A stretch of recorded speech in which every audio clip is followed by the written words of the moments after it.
Following a string of natural disasters in the 60s and 70s, President Jimmy Carter signed Executive Order 12127 and merged nearly 10 federal agencies into what we now know as FEMA.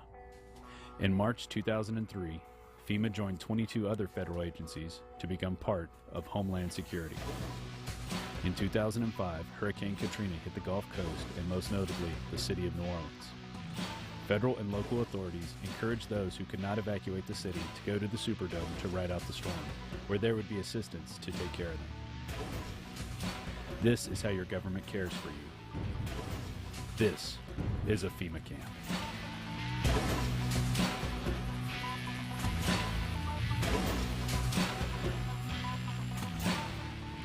And that's all we're hearing about are the people in New Orleans. Those are the only ones that we're seeing on television are the scumbags who were left in New Orleans or who decided to stay in New Orleans, and they're getting all of the attention.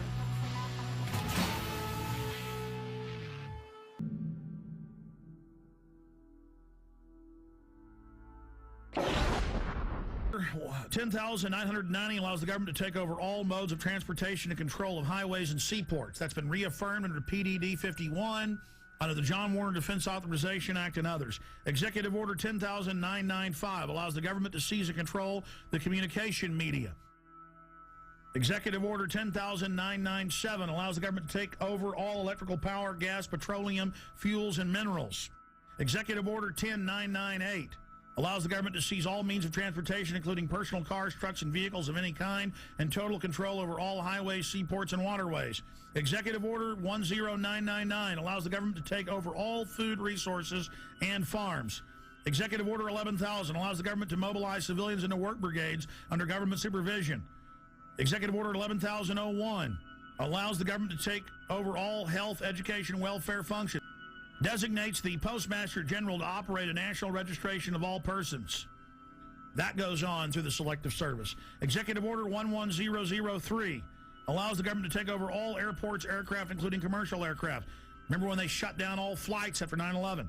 Executive Order 11004 allows the Housing and Finance Authority to relocate communities, build new housing with public funds, designate areas to be abandoned, and establish new locations for populations. Remember Louisiana, Mississippi, Katrina?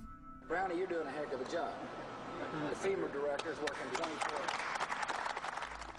Executive Order 11005 allows the government to take over all railroads, inland waterways, and public storage facilities. Executive Order 11051 specifies the responsibility of the Office of Emergency Planning and gives authorization to put all executive orders into effect in times of increased international tensions and economic or financial crises. Executive Order 11310 grants authority to the Department of Justice to enforce the plans set out in executive orders, to institute industrial support, to establish judicial and legislative liaison, to control all aliens, to operate penal and correctional institutions, and to advise and assist the president. So that's your FEMA camps.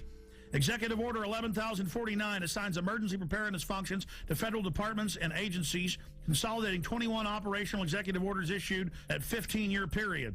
Executive Order 11,921 allows the Federal Emergency Preparedness Agency to develop plans to establish control over the mechanisms of production and distribution of energy sources, wage salaries, credit, and the flow of money in U.S. financial institution in any undefined national emergency. It also provides that when a state of emergency is declared by the President, Congress cannot review the action for 6 months.